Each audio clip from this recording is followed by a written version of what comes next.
एक ऐसा देश जिसकी अर्थव्यवस्था बार बार आईएमएफ के सामने हाथ फैलाती है, जहां राजनीतिक अस्थिरता खत्म होने का नाम तक नहीं लेती, लेकिन फिर भी अमेरिका उसे छोड़ नहीं सकता। चीन उस पर अरबों डॉलर का दांव लगा रहा है। भारत उसे अपने सबसे बड़े सुरक्षा खतरे के रूप में देखता है और पूरी दुनिया उसकी हर हलचल पर नजर रखती है। दुनिया की राजनीति में एक कहावत है, ज्योग्राफी इज डेस्टिनी। पाकिस्तान इसका सबसे बड़ा उदाहरण है। पाकिस्तान की लोकेशन उसे सामान्य देशों से अलग बनाती है। अगर पाकिस्तान सिर्फ एक कमजोर अर्थव्यवस्था वाला देश होता तो शायद दुनिया उसे इतनी अहमियत नहीं देती, लेकिन पाकिस्तान के पास वो चीज है जो पूरी दुनिया को उसे गंभीरता से लेने के लिए मजबूर करती है। तो वो चीज क्या है? वो है पाकिस्तान की भौगोलिक स्थिति, उसकी परमाणु ताकत, चीन के साथ उसका गठबंधन, अफगानिस्तान पर उसका प्रभाव और वो रणनीतिक लोकेशन जो उसे दुनिया की हर सुपर पावर के लिए अनदेखा न किया जाने वाला एक देश बनाती है। नमस्कार, मेरा नाम है करुणेश और आज के इस वीडियो में हम समझेंगे कि आखिर पाकिस्तान क्यों हर सुपर पावर के लिए इतना जरूरी है और क्यों आने वाले दशकों में भी दुनिया पाकिस्तान को नजरअंदाज नहीं कर पाएगी। लेकिन दुनिया की राजनीति में एक कहावत है, ज्योग्राफी इज डेस्टिनी, यानी किसी देश की भौगोलिक स्थिति ही उसकी किस्मत तय करती है। पाकिस्तान इसका सबसे बड़ा उदाहरण है। पाकिस्तान ऐसी जगह पर स्थित है जहां दक्षिण एशिया, मध्य एशिया और मध्य पूर्व एक दूसरे से जुड़ते हैं। उसके पश्चिम में अफगानिस्तान और ईरान है, उत्तर में चीन है, पूर्व में भारत है और दक्षिण में अरब सागर। इसका मतलब यह है कि पाकिस्तान सिर्फ एक देश नहीं है बल्कि पूरी एशियाई राजनीति का एक जंक्शन पॉइंट है। अमेरिका के लिए पाकिस्तान अफगानिस्तान तक पहुंच का रास्ता रहा है। चीन के लिए यह हिंद महासागर तक पहुंचने का सबसे छोटा मार्ग है। भारत के लिए यह सुरक्षा चुनौती है और खाड़ी देशों के लिए पाकिस्तान उनकी सैन्य सुरक्षा का एक अहम हिस्सा है। पाकिस्तान की लोकेशन उसे सामान्य देशों से अलग बनाती है। उदाहरण के लिए, चीन अगर पाकिस्तान के ग्वादर पोर्ट तक पहुंच बना लेता है तो उसे मलक्का स्ट्रेट के लंबे समुद्री मार्ग पर निर्भर नहीं रहना पड़ेगा और इसी वजह से चीन अरबों डॉलर सीपेक में निवेश कर रहा है। इसी तरह अफगानिस्तान में कोई भी सत्ता परिवर्तन हो, उसका असर सबसे पहले पाकिस्तान पर पड़ता है। पाकिस्तान की 2600 किलोमीटर लंबी सीमा अफगानिस्तान से लगती है, इसलिए अफगानिस्तान में अमेरिका, तालिबान या किसी भी ताकत का खेल पाकिस्तान को सीधे प्रभावित करता है। दूसरी तरफ भारत के साथ उसकी हजारों किलोमीटर लंबी सीमा दुनिया की सबसे सैन्यकृत सीमाओं में से एक है। यानी पाकिस्तान सिर्फ एक देश नहीं है बल्कि जियोपॉलिटिकल संघर्षों का एक केंद्र बिंदु है। अगर पाकिस्तान सिर्फ एक कमजोर अर्थव्यवस्था वाला देश होता तो शायद दुनिया उसे इतनी अहमियत नहीं देती, लेकिन पाकिस्तान के पास वो चीज है जो पूरी दुनिया को उसे गंभीरता से लेने के लिए मजबूर करती है। तो वो चीज क्या है? वो है परमाणु हथियार। आज पाकिस्तान दुनिया के सबसे तेजी से बढ़ती परमाणु ताकतों में गिना जाता है। अनुमान है कि उसके पास 160 से ज्यादा न्यूक्लियर वॉरहेड्स हैं। यह संख्या भारत के लगभग बराबर है और कई यूरोपीय परमाणु देशों से ज्यादा है। लेकिन असली चिंता सिर्फ हथियारों की संख्या नहीं है, असली चिंता है पाकिस्तान की फर्स्ट यूज डॉक्ट्रिन। इसका मतलब है कि अगर पाकिस्तान को लगे कि पारंपरिक युद्ध में कोई विदेश उसे हरा सकता है तो वो पहले परमाणु हथियार इस्तेमाल कर सकता है। भारत पाकिस्तान के बीच हर तनाव पूरी दुनिया को इसीलिए डराता है। अमेरिका और पश्चिमी देशों के लिए सबसे बड़ा डर यह है कि अगर पाकिस्तान में राजनीतिक अस्थिरता बहुत ज्यादा बढ़ गई तो परमाणु हथियारों की सुरक्षा खतरे में पड़ सकती है। इसलिए वॉशिंगटन पाकिस्तान से नाराज होने के बावजूद उससे रिश्ता नहीं तोड़ता। पाकिस्तान का परमाणु इतिहास भी खतरे से भरा रहा है। एक्यू खान नेटवर्क ने उत्तर कोरिया, ईरान और लीबिया तक परमाणु तकनीक पहुंचाई थी। इसे इतिहास का सबसे बड़ा न्यूक्लियर प्रोलिफरेशन नेटवर्क माना जाता था। इसके बावजूद पाकिस्तान पूरी तरीके से अलग थलग नहीं पड़ा, क्योंकि दुनिया जानती थी कि एक परमाणु शक्ति को नजरअंदाज करना संभव नहीं है। यही पाकिस्तान की सबसे बड़ी रणनीतिक ताकत है। उसकी अर्थव्यवस्था कमजोर हो सकती है, लेकिन उसके परमाणु हथियार उसे टू इंपॉर्टेंट टू इग्नोर बना देते हैं। अगर आज किसी एक देश ने पाकिस्तान पर सबसे बड़ा दांव लगाया है तो वो है चीन, और इस रिश्ते का सबसे बड़ा प्रतीक है सीपेक यानी चाइना पाकिस्तान इकोनॉमिक कॉरिडोर। चीन ने पाकिस्तान में 60 अरब डॉलर से ज्यादा का निवेश किया। इसका उद्देश्य सिर्फ सड़कें या बिजली परियोजनाएं बनाना नहीं है, असली उद्देश्य है चीन को सीधे सीधे अरब सागर तक पहुंचा देना। चीन का ज्यादातर तेल मलक्का स्ट्रेट से होकर गुजरता है। यह समुद्री रास्ता अमेरिका की नौसेना के प्रभाव में है। अगर कभी अमेरिका चीन युद्ध जैसी स्थिति बनी तो अमेरिका इस रास्ते को ब्लॉक कर देगा। इसलिए चीन को एक वैकल्पिक रास्ता बनाना ही है। पाकिस्तान ने उसे वही रास्ता दे दिया। सीपेक के जरिए पाकिस्तान का शिनजियांग प्रांत सीधे सीधे ग्वादर पोर्ट से जुड़ जाता है। इसका मतलब चीन अब हिंद महासागर तक पहुंच सकता है आराम से। यही वजह है कि भारत और अमेरिका दोनों सीपेक को सिर्फ आर्थिक परियोजना नहीं मानते हैं बल्कि रणनीतिक चुनौती भी मानते हैं। भारत की सबसे बड़ी आपत्ति यह है कि सीपेक गिलगिट बाल्टिस्तान से होकर गुजरता है, जिसे भारत अपना हिस्सा मानता है। वहीं अमेरिका को डर है कि भविष्य में ग्वादर पोर्ट चीन के नौसैनिक बेस में बदल सकता है। अगर ऐसा हुआ तो हिंद महासागर में चीन की मौजूदगी बहुत मजबूत हो जाएगी। लेकिन पाकिस्तान के लिए सीपेक सिर्फ पैसा नहीं है, यह उसकी रणनीतिक ताकत है। अब पाकिस्तान अमेरिका और चीन दोनों के बीच संतुलन बनाकर फायदा उठा सकता है। यही वजह है कि पाकिस्तान खुद को सिर्फ दक्षिण एशिया का देश नहीं बल्कि चीन की वैश्विक रणनीति का एक अहम हिस्सा मानता है। अमेरिका और पाकिस्तान का रिश्ता दुनिया के सबसे जटिल रिश्तों में गिना जाता है। दोनों देशों ने एक दूसरे का इस्तेमाल भी खूब किया और एक दूसरे पर भरोसा भी कभी पूरी तरह से नहीं कर पाए। शीत युद्ध के दौरान, कोल्ड वॉर जब हो रहा था, पाकिस्तान अमेरिका का करीबी सहयोगी रहा। उसने सिएटो और सेंटो यानी CSEATO और CENTO जैसे अमेरिकी गठबंधनों में हिस्सा लिया। बदले में अमेरिका ने पाकिस्तान को सैन्य और आर्थिक मदद दी, लेकिन असली साझेदारी 1980 के दशक में बनी, जब सोवियत संघ ने अफगानिस्तान पर हमला किया। अमेरिका ने पाकिस्तान की ISI के साथ मिलकर अफगान मुजाहिदीन को हथियार और पैसा दिया। इसी दौर में तालिबान और कई चरमपंथी नेटवर्क मजबूत हुए। 2001 में 9/11 के बाद पाकिस्तान अचानक अमेरिका का मेजर नॉन नेटो एलाई बन गया। अमेरिका को अफगानिस्तान में युद्ध के लिए पाकिस्तान की जरूरत थी। अगले कुछ वर्षों में अमेरिका ने पाकिस्तान को $33 अरब से ज्यादा सहायता दी।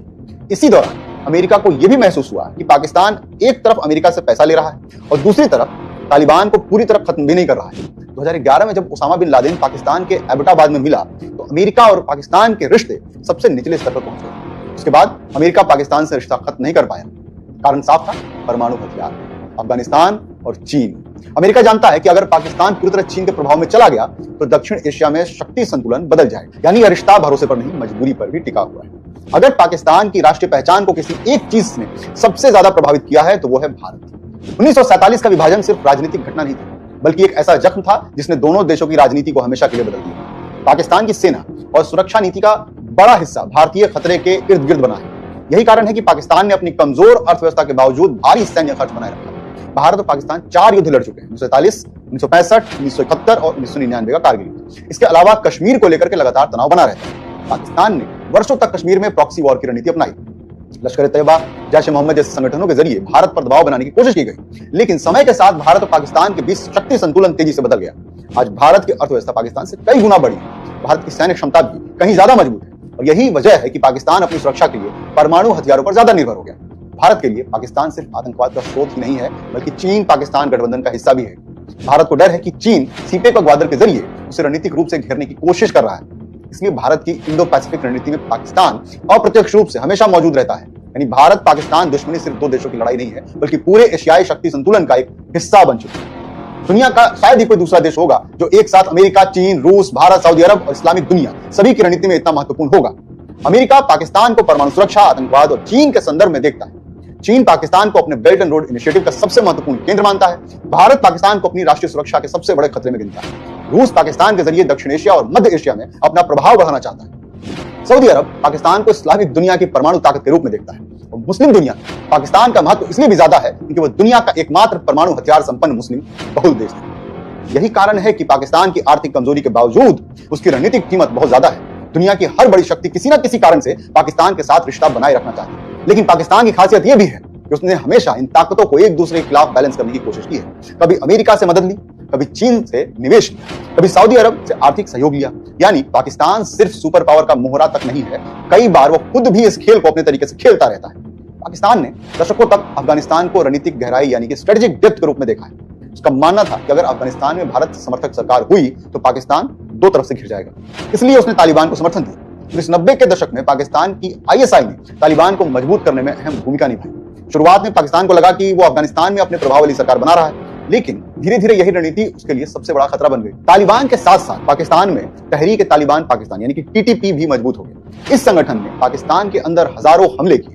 पिछले 2 दशकों में आतंकवाद में 70,000 से ज्यादा पाकिस्तानी मारे गए। यानी पाकिस्तान जिस आतंकवादी नेटवर्क को रणनीतिक संपत्ति समझता था, वही उसके लिए अंदरूनी खतरा भी बन गया। अफगानिस्तान में अमेरिका की वापसी और फिर वापसी के बाद तालिबान की सत्ता में वापसी ने पाकिस्तान को एक अजीब स्थिति में डाल दिया। एक तरफ तालिबान पाकिस्तान के लिए उपयोगी है, दूसरी तरफ वही तालिबान पाकिस्तान विरोधी संगठनों को भी जगह देते हैं। आज पाकिस्तान को एहसास हो रहा होगा कि प्रॉक्सी वॉर की रणनीति लंबे समय में खुद उसके लिए विनाशकारी साबित हुई, लेकिन अब बहुत देर हो चुकी है। पाकिस्तान और सऊदी अरब का रिश्ता सिर्फ धार्मिक नहीं है, बल्कि रणनीतिक और आर्थिक भी है। दशकों से सऊदी अरब पाकिस्तान को आर्थिक मदद देता रहा है। बदले में पाकिस्तान की सेना खाड़ी देशों की सुरक्षा का हिस्सा है। लाखों पाकिस्तानी खाड़ी देशों में काम करते हैं और हर साल अरबों डॉलर की रिमिटेंस पाकिस्तान भेजते हैं। पाकिस्तान की अर्थव्यवस्था के लिए यह पैसा बहुत महत्वपूर्ण होता है। इसलिए इस रिश्ते का एक और पहलू भी है। सऊदी अरब ने वर्षों तक पाकिस्तान में मदरसों और धार्मिक संस्थाओं को फंड किया। इससे पाकिस्तान में कट्टरपंथी विचारधाराओं का प्रभाव बढ़ा। बाद में यही कट्टरपंथ पाकिस्तान के लिए अंदरूनी समस्या बन गया। सऊदी अरब पाकिस्तान को इस्लामिक बॉम्ब के रूप में देखता है। क्योंकि पाकिस्तान दुनिया का एकमात्र मुस्लिम बहु देश है, जिसे मैंने पहले बताया कि उसके पास परमाणु शक्ति है। यही कारण है कि खाड़ी देशों के लिए पाकिस्तान सिर्फ एक साझेदार नहीं बल्कि रणनीतिक सुरक्षा कवच जैसा भी है। यानी पाकिस्तान का महत्व सिर्फ दक्षिण एशिया तक सीमित नहीं है, इसका पूरा प्रभाव इस्लामिक दुनिया में दिखता है। आज पाकिस्तान एक ऐसे मोड़ पर खड़ा है जहां उसके सामने दो बड़े रास्ते दिखाई देते हैं। पहला रास्ता पूरी तरीके से चीन के प्रभाव में जाना। अगर पाकिस्तान चीन के साथ और गहराई से जुड़ता है तो ग्वादर पर चीन नौसैनिक मौजूदगी बढ़ती है और पाकिस्तान अमेरिका प्रभाव से दूर हो जाता है तो दक्षिण एशिया में शक्ति संतुलन पूरी तरीके से बदल जाएगा। ये अमेरिका और भारत दोनों के लिए बड़ी रणनीतिक चुनौती होगी। दूसरा रास्ता भारत के साथ किसी स्थायी समझौते की कोशिश।